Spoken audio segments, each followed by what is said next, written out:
Good evening, here with ET Now. This is the India Development Debate, the only show on news television that puts the spotlight on development issues. I'm Sandeep Gurumurthi, joining in from the news centre in Mumbai, and straight to the big debate tonight. As the run-up to the 2019 polls begins, India Inc. has cast its vote, looks like in favour of the Modi government. According to a mega CEO poll conducted by our sister publication, The Economic Times, a majority of corporate honchos say the country's economy is in a better shape under the Modi government. In a big vote for GST, almost 57% of the CEOs say the switch to the uniform tax structure has helped their businesses.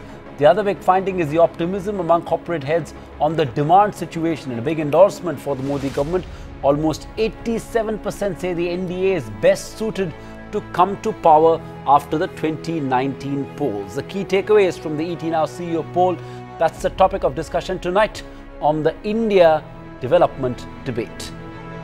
Joining us on the show this evening, Narendra Taneja, representing the BJP, Gaurav Vallabh of the Congress Party, Sunil Ladak, commentator and founder of SKA Advisors, Sadanand Dume, resident fellow of the American Enterprise Institute, and Mohan Guruswamy, visiting professor, Administrative Staff College of India. Sadanand, let me start off with you. You've largely been critical of the government's economic policies, and a lot of business media has also been. But the fact of the matter is, how surprised are you by a poll done by the Economic Times among influential Indian CEOs that seem to indicate that that a majority of them are actually satisfied with the state of the economy and are happy with the progress made on economic reforms by this government? I'm mildly surprised. I'm not surprised that most CEOs would still pick Modi over the alternatives. That, to me, is perfectly plausible and certainly squares with the anecdotal evidence that I have encountered.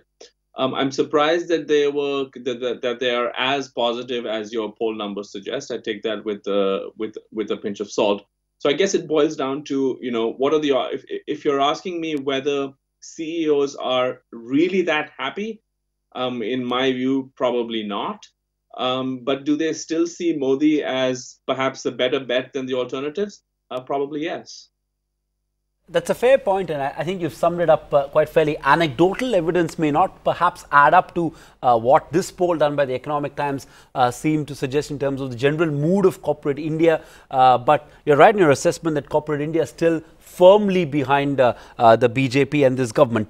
Sunil, the outlook is largely positive. CEOs see a strong demand revival as well, which is an important factor. That a lot of economists have been wondering. Almost 80% of those polled indicate, they say that capacity utilization and sales, they see it going up from here on. So does that indicate in some sense that we are near a takeoff point? Because ever since this government came to power, we've been waiting anxiously for that takeoff moment for the economy, and that's sort of eluded us. Would you agree that that's sort of nearing us now? Okay, sir.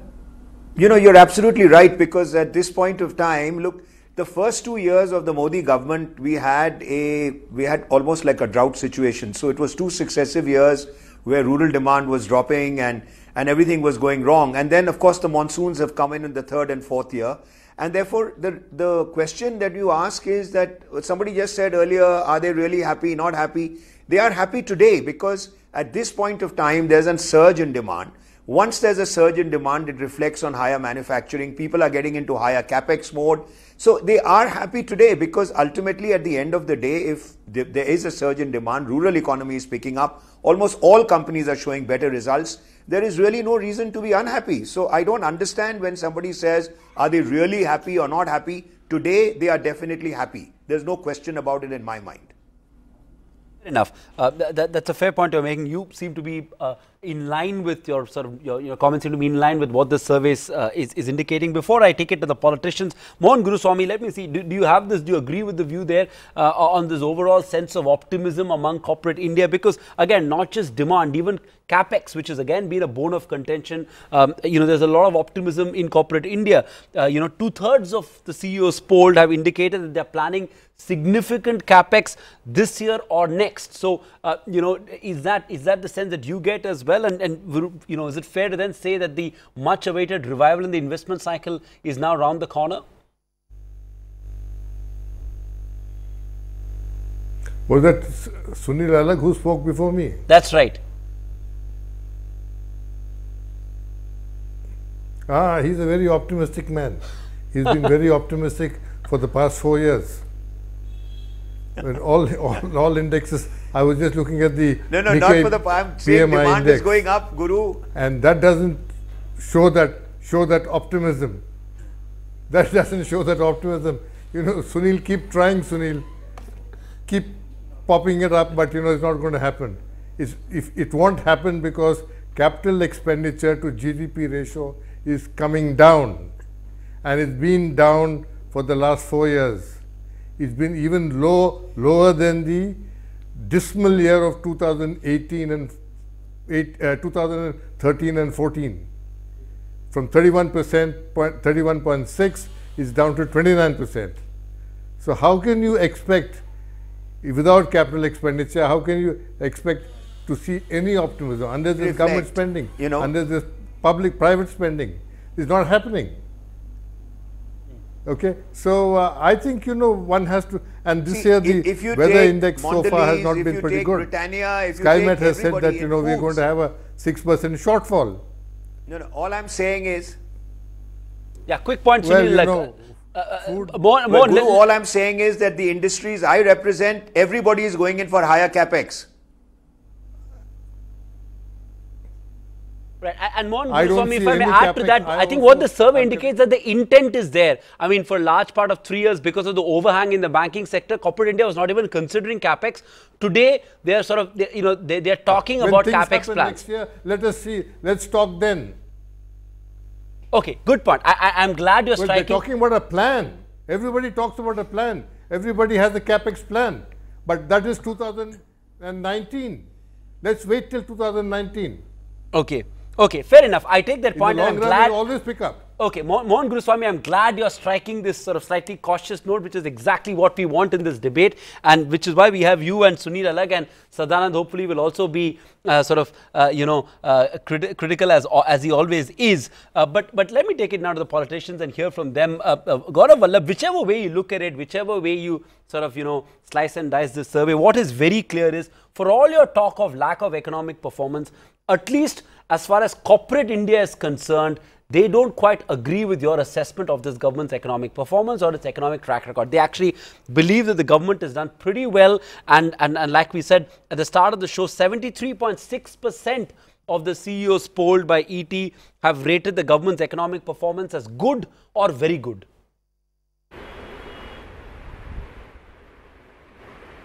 See, I can't comment anything on the survey. I hope you had done scientifically, you had arranged the survey, but I just want to put 2-3 data, and that data is not my generated, that is from the government economic surveys or budget or from any other sources. First thing, see, industrial and manufacturing GVA, that had reduced from 10% to 2.5%, and still if CEOs are saying that we are expecting a very rousy future, I don't know what direction they are indicating. Second thing, the real effective exchange rate, which we call as REER, that had appreciated by about 21%, and that is going to affect your export performance. And what is the export performance of the current government in last 4 years? Export had, in the real value also and in the nominal value also, they are deteriorating. Second thing. Third thing, when we talk about corporate India, GST, demonetization, lot of things,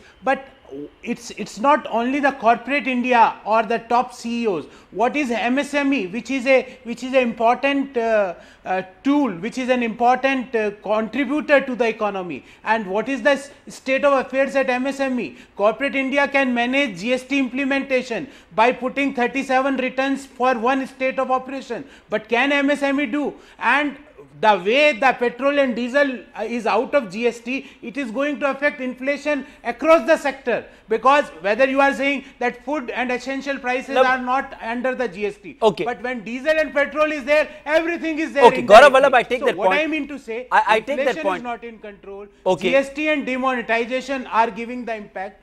Yeah, I I am talking about the real GVA, the gross value addition of industrial sector. And fourth and the last point, just 5 seconds. The fourth and last point is the performance on export, because all these sectors are going to impact the job market. So even CEOs are saying, I am happy, I am expecting capex. It is something like this, that in every state, whenever the state fairs are there, industrial fairs are there, all set of 550, 60 people go, they sign all MOUs in every state, and what is the state of affairs? Everybody knows that what they sign MOUs are like tissue papers for them. They go to the next state and put the another MOU. So Gaurav, I take that point. I take that point. Allow me to interrupt you. You made your point. Just 2 points that I want to say in response. One, this poll is not being done by ET now. It's been done by a sister publication, The Economic Times, and I have reasons to believe that they would have followed a credible process in reaching out to the CEOs. Number two, I take your point to the fact that this is the mood of corporate India, and if this poll were to be done in SMEs, the outcome could well have been different. Fair enough. But India Inc. is a critical stakeholder, and this is the verdict of India Inc. as represented by a few CEOs that ETS polled. But Naren Taneja, respond to the points made there by Gaurav Vallabh, and on jobs, since he makes a spirited point, there is some amount of skepticism even among corporate India. For all the government's talk on job creation, even CEOs believe we have a job crisis, sir. 75% believe it's a serious situation, and only partial steps have been taken by the government to fix it. And showing people payroll enrollment data is not cutting ice.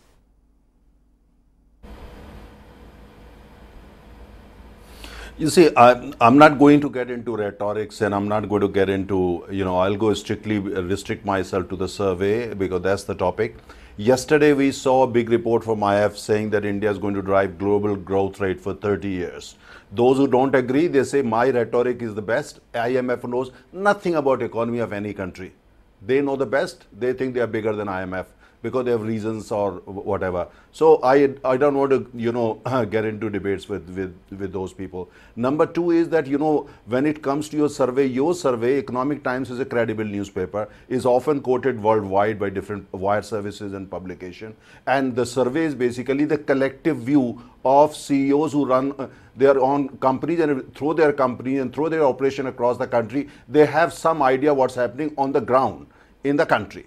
Now, if the collective wisdom or the collective verdict of these large number of CEOs who, as I said, that they know about the country sometimes better than many of us, they say that the government performance in terms of the growth or economy, 73.6% of they saying is good.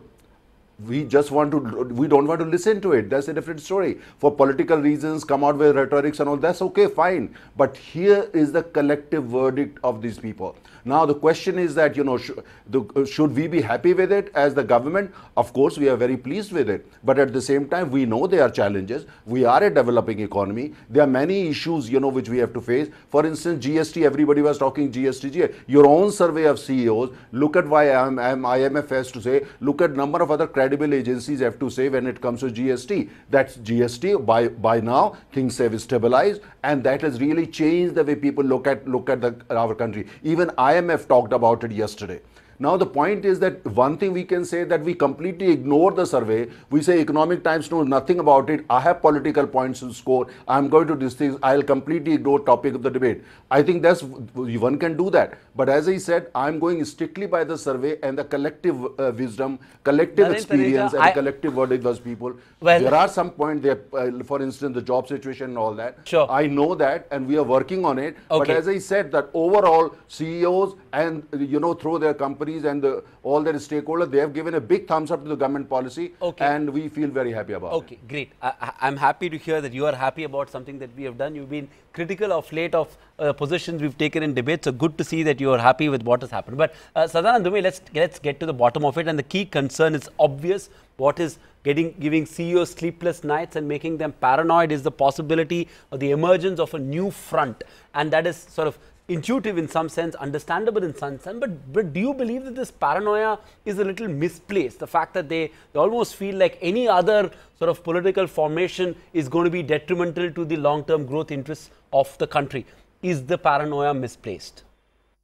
I'm not sure if I'd call it paranoia. I think these are valid concerns. As you know, I've been quite critical of this government's performance, and certainly if you look at it through the policy prism, much has been or wanting.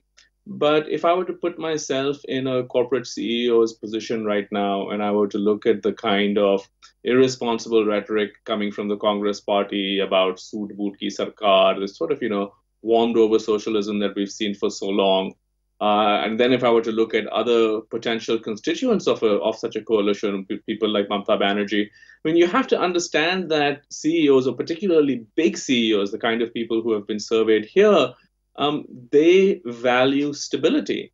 And it's completely rational for them to value stability. So I think that, you can have a view that things really haven't gone as people had hoped when they were supporting Modi in 2013. I certainly think that these days there's much more an atmosphere of fear rather than hope. 5 years ago, there was much more hope. But at the same time, just being realistic, hard-bitten businessmen who have to get on with their work and their lives, I can understand why they would prefer a sort of imperfect but stable arrangement to the potential chaos that the opposition offers. Summed it up beautifully there. I mean, hope may have given way for fear, but yet what CEOs want is stability, and so they'd rather bet on an imperfect but stable arrangement. But coming on that, Sunil, in some sense, is the Congress party also to be blamed, because the way they've sort of gone after industry, painted all sort of CEOs as crooks, painted all of corporate India as these sort of looters, and yes, there have been a few rotten apples. Yes, there have been cases where corporate India has sort of not given a good account of itself, and yet this whole vilification of industry and business that we've seen, and largely driven by political reasons, is that the reason why India Inc. feels like we're better off without the Congress party?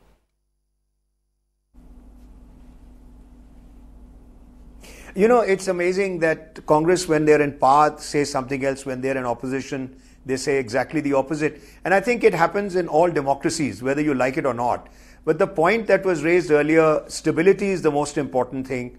One thing that nobody can question is Modi's integrity and intent.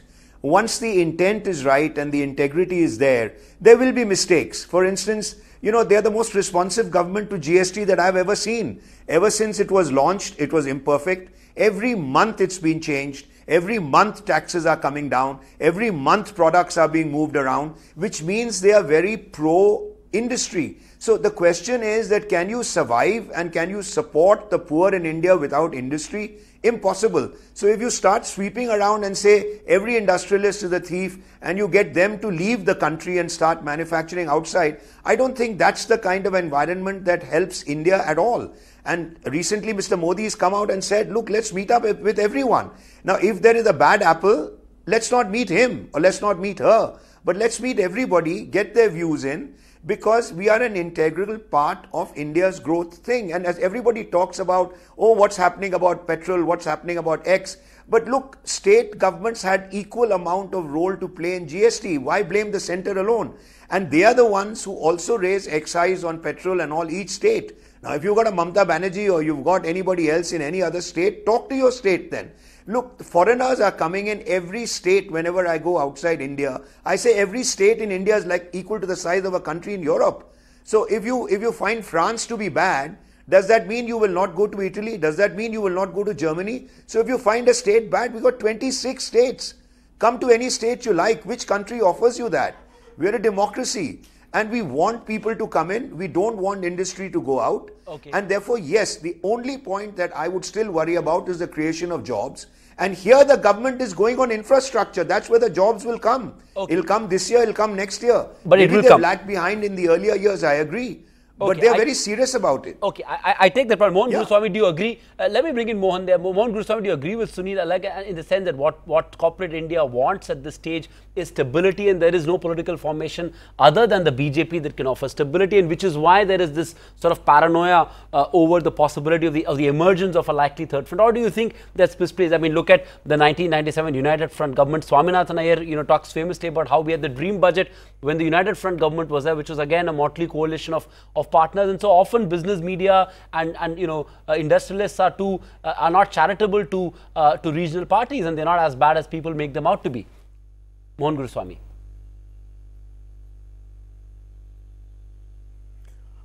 First of all, you made all these comments about the Congress party. I don't know which papers you read, or I haven't seen any solid criticism or, hounding of industrialists by Rahul Gandhi or anybody. But frankly, I don't care even if he did.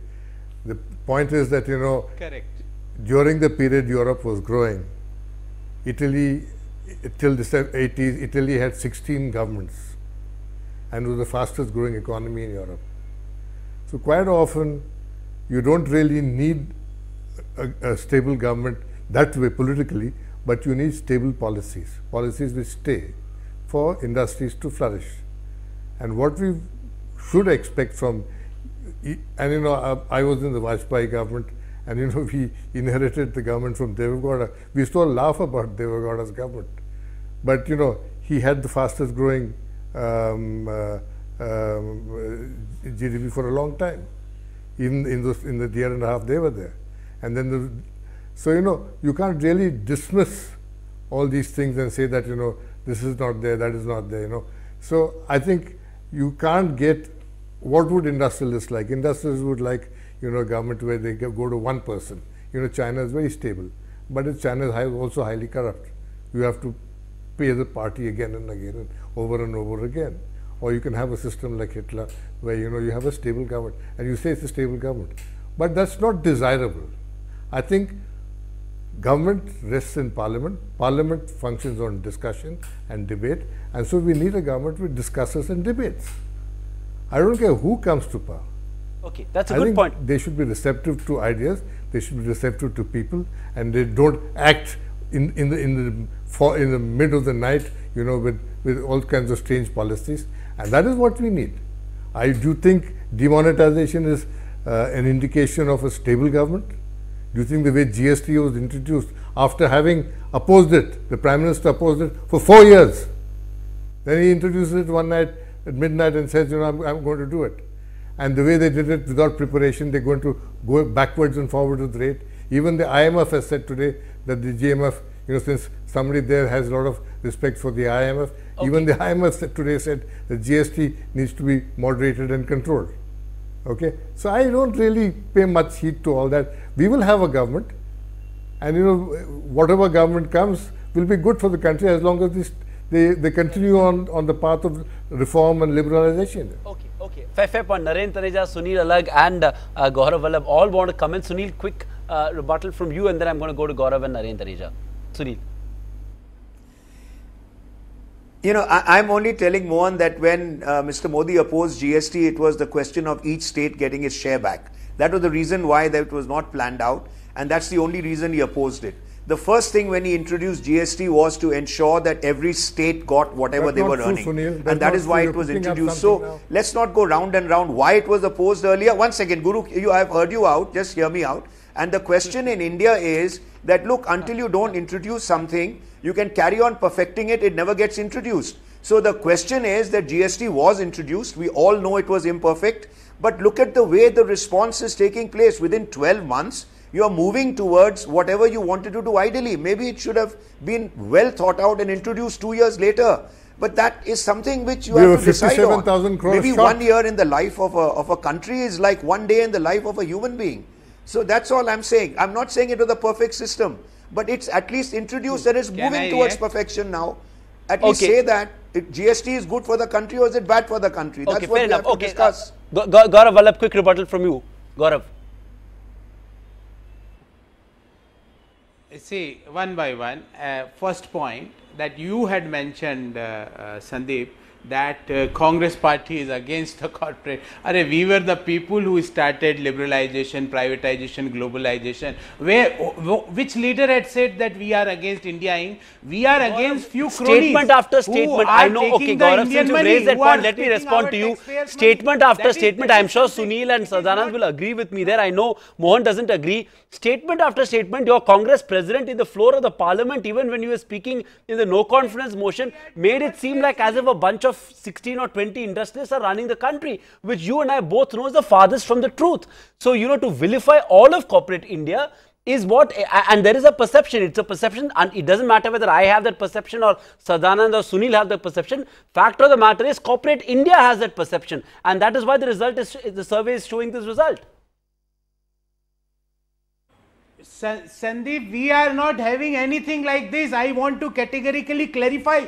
We are not having anything like this. We are against few cronies, few friends of the government, few families who are taking advantage, who are taking money from public sector undertaking, who are taking defense sector project without any experience. We are against that. Second point, people were talking about intent and of the government. What is the intent in demonetization? The intent was to reduce the cash. Had they reduced? No. The intent was to reduce the inflation. Inflation gone up. The intent was to have a low interest rate regime. Every 2 months the RBI is increasing the repo rate. The intent was to have the black money or to curtail the black money in the system. Is there anything from the overseas where that we are able to get the black money from the Swiss or the other authorities? Second point. Third point, you are talking about GST.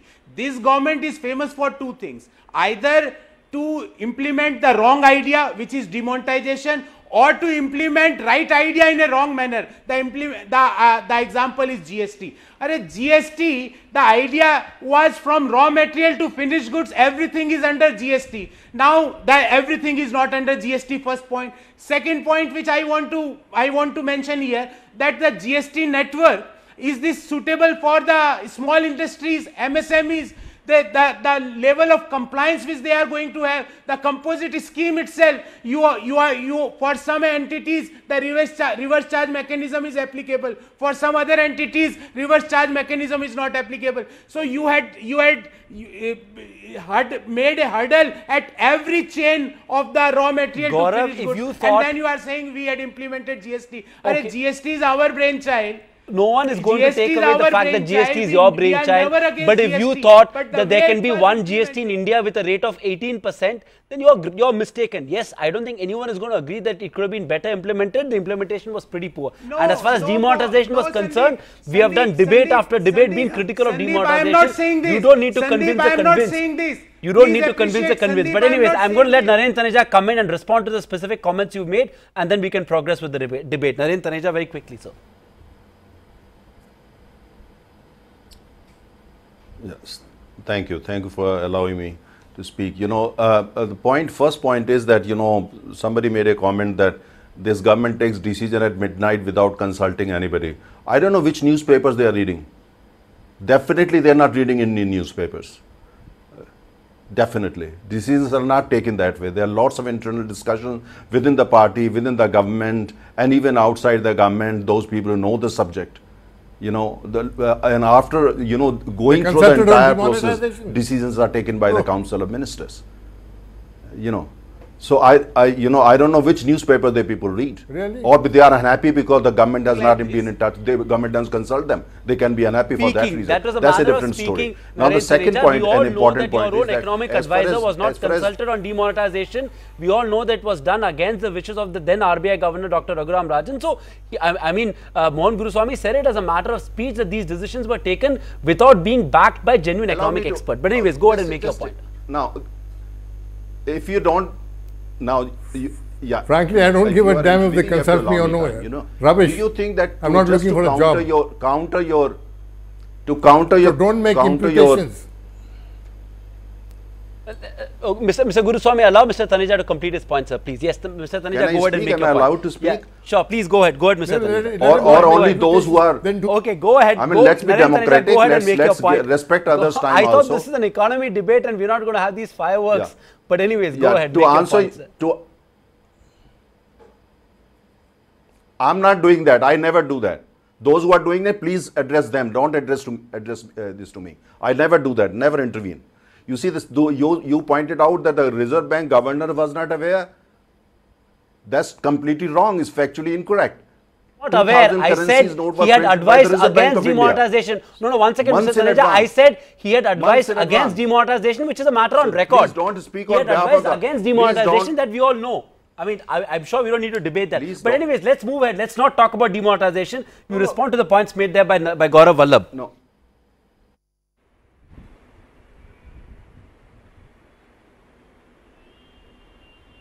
I don't necessarily have to agree with you. Sure, go ahead. Absolutely. You see, the point here is an RBI governor can also have his own views. Can express his own views to the government, but such decisions are taken collectively. You see, so now second point is, as far as united opposition part is concerned, we have no problem with that. Is their democratic right? They're entitled to try to put together united opposition. But you see what happened in Rajya Sabha today? That's the reality. They should understand. And the third point I want to make is, just ask anybody, ask even the most illiterate kid. Congress is anti-business. Everybody knows that. They're anti-business. So what they do is basically, whether on the floor of parliament or outside parliament, they basically are trying to create an environment so that FDI, foreign direct investment, stops coming to India, and domestic investor, they stop investing in India. They want to create that type of environment because they are anti-business. We know that. You see and even in parliament, keep on saying Soot Boot ki Sarkar, GST and this and that. What they basically want to, people can see through it. In your survey, CEOs, that's the reason CEOs don't want them, because CEOs know their responsibility. They are putting in serious money. They are investing their money. They know what this government will do if Congress comes to power. They are so anti-business. Okay. They are only pro one family. That's it. Okay. Third point I want to make is very clear on GST. Sure. On GST, the final point, on GST, the point is that GST, they keep on saying, bring petrol and diesel under it, and do this and do that, and it should be capped at 18%. You see, the point is, they have by now realized their own finance minister of states like Punjab and Karnataka, they are not with them. They are not with them because they understand the whole thing. Even finance ministers of other non-BJP government, just ask them, bring petrol and diesel. Why don't they go ahead in Punjab and they say, we are not going to charge any GST or any money or any VAT? Why don't they go ahead and do it? Implement it. Walk your talk. Do it in Karnataka. Do it in Pondicherry. Who is stopping you?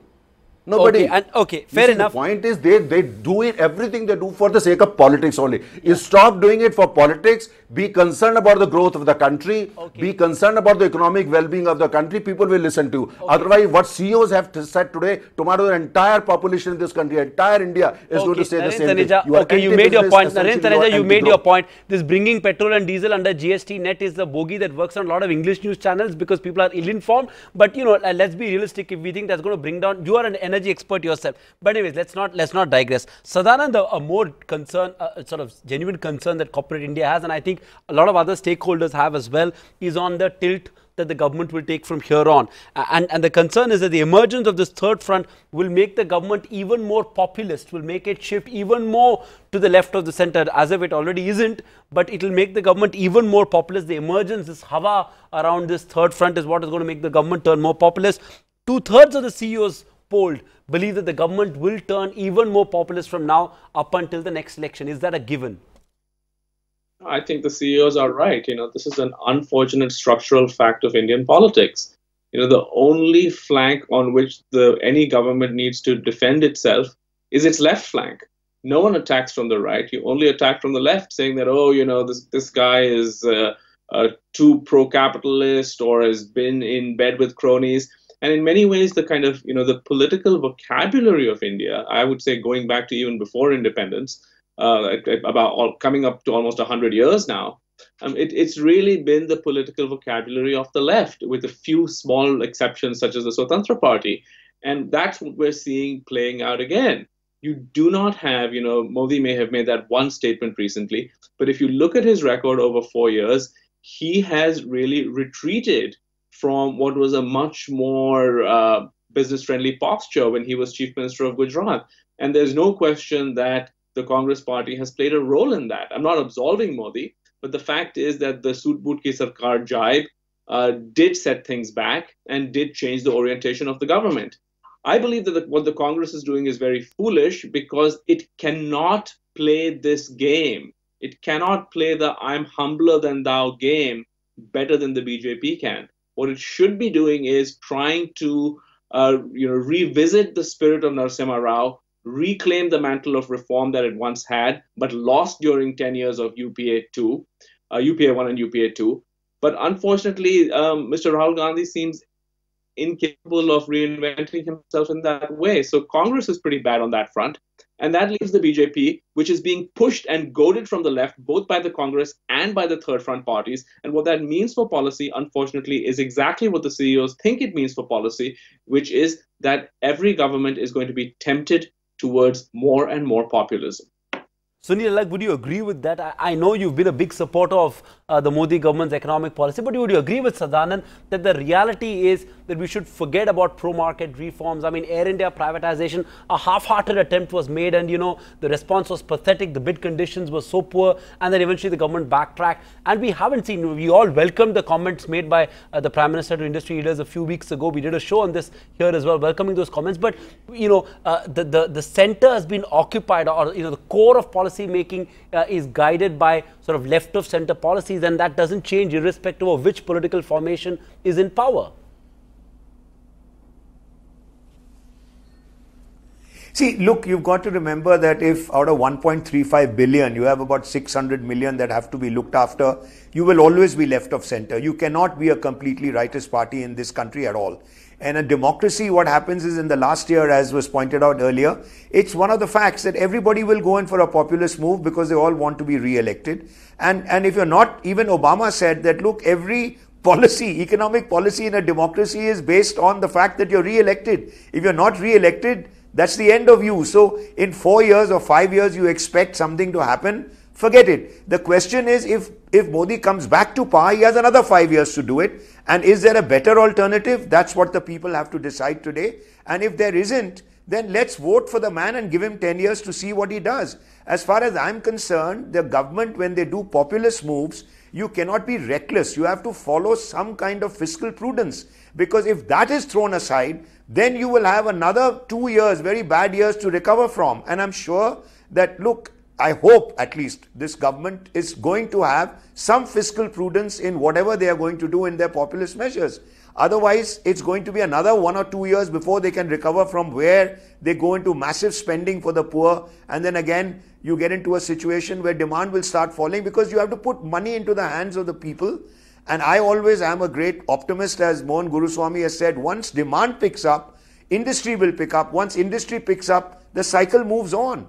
And that's all that we need in a country like ours, is not to have a fall in demand and a bit of fiscal prudence and not worry too much about inflation. See, look, in a developing economy, I've always felt 6 to 7% inflation, and I've argued like mad. You can't have runaway inflation. But if you think 4 to 5%, then you're going to restrict demand. You're going to restrict things. So there has to be a proper balance between inflation and fiscal deficit in a country which is growing like ours. And that's the only thing that I think, look, when somebody questioned the intent, of course the intent was right. Maybe the results were not. That's all I'm trying to say. But at least you accept that the results were not good and you want to correct yourself.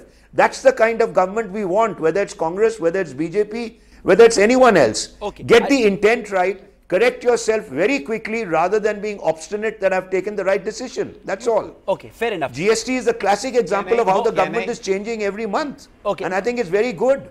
I will come to you, Gaurav. Okay, Gaurav. Quick rebuttal from you, and then I'm coming to Mohan Guruswamy. Quick rebuttal, Gaurav. Sunil, Indian economy is not a lab where you can experiment your ideas.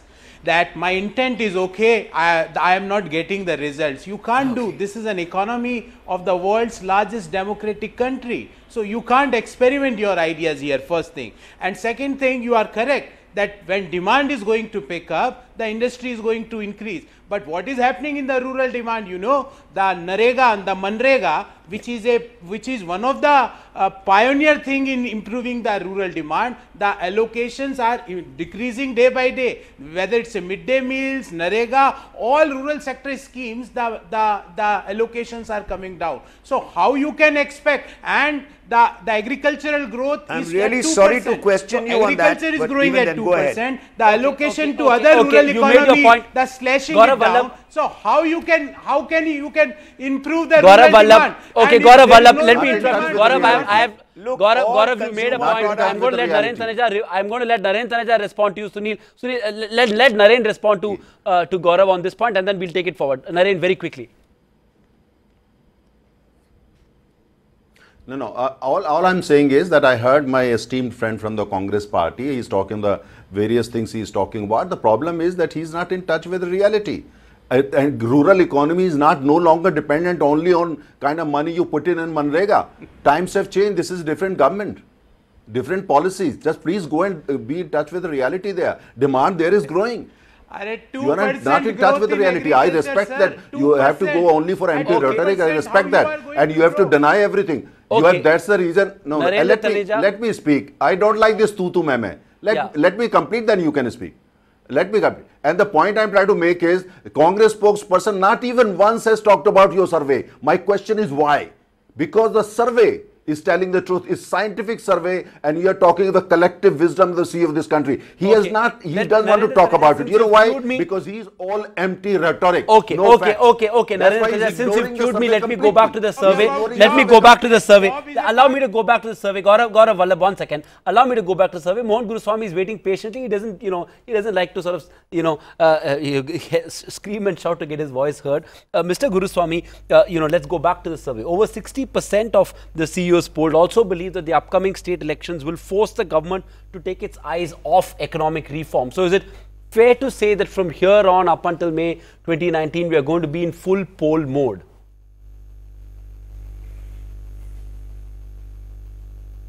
Absolutely, it's going to be full poll mode, and they haven't done any reform in the last 4 years. They won't do it now. We've seen the case of Air India, as you mentioned.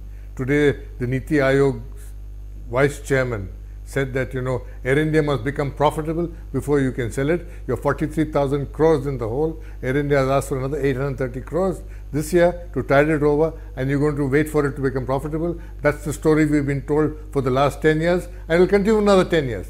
Why? Because 19,000 employees have to be protected. That's all. Just shut it down if it can't make money. But that calls for political will. An ability to tell people, you're wrong, we can't support this any longer. There are millions of people who need assistance from the government. We're going to put the money there. That calls for political will and foresight. But that is what I miss in this government. But now, as far as reforms are concerned, the SOPs are going to be held out. We saw what happened UP elections, farm loan write-off. We saw what happened in Karnataka elections, farm loan write-off. Now, I must tell you something on farm loan write-offs. That money only goes to the top 17% of farmers, because they are the guys who borrow from banks. 83% of farmers borrow from money lenders. There's no relief for them. So this is the kind of misplaced populism which I'm worried about. The same people who get free power, the same people who get subsidized fertilizer, now get farm loan write-off. So this is what has been perpetuated for many years now. From the Congress era to this era, it continues. So nothing has really changed. We expected Modi to change all these things. And he hasn't. This language. And I'm glad you're making this point of misplaced populism, Mohan Guruswamy.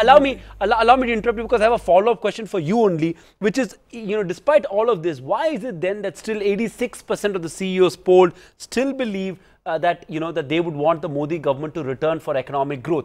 Is it just the TINA factor, the fact that there is no alternative?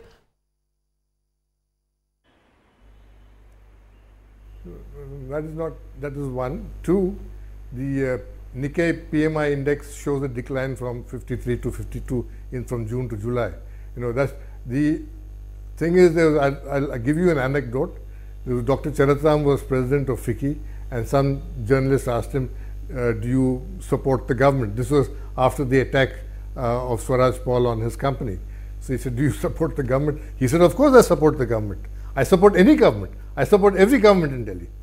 Because industrialists, businessmen, all depend on government. And their DNA, I've dealt with these guys, their DNA does not allow them to express themselves. They will crawl if required.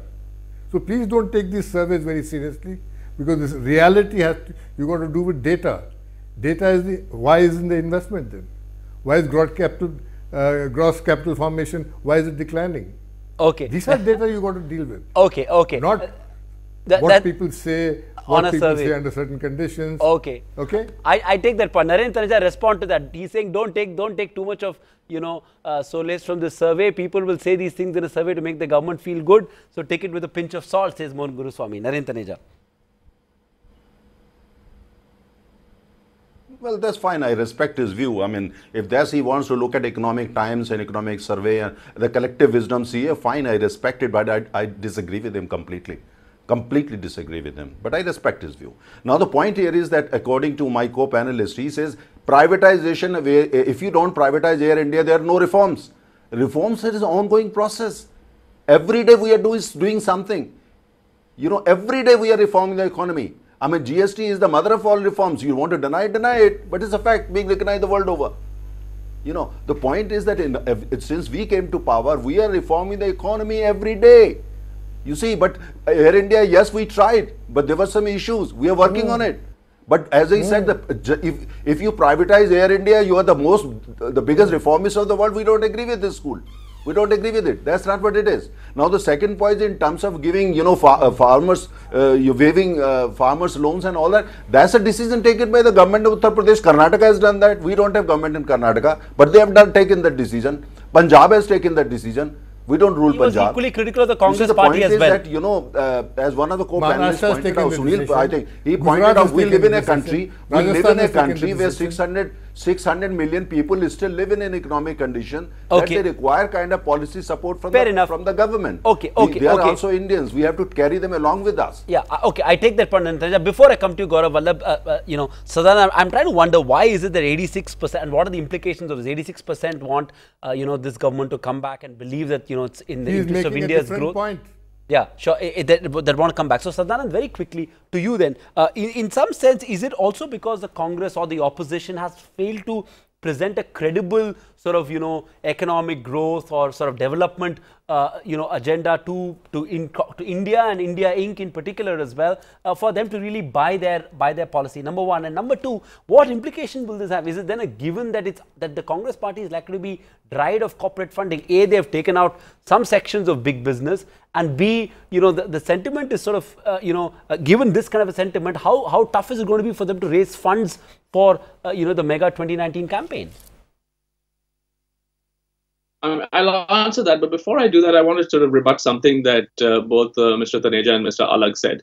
This notion that because India has 600 million people who are poor, therefore the government must also follow policies that are bad, that simply does not make sense. The argument for reform and the argument for liberalization is an argument to lift those 600 million people out of poverty faster.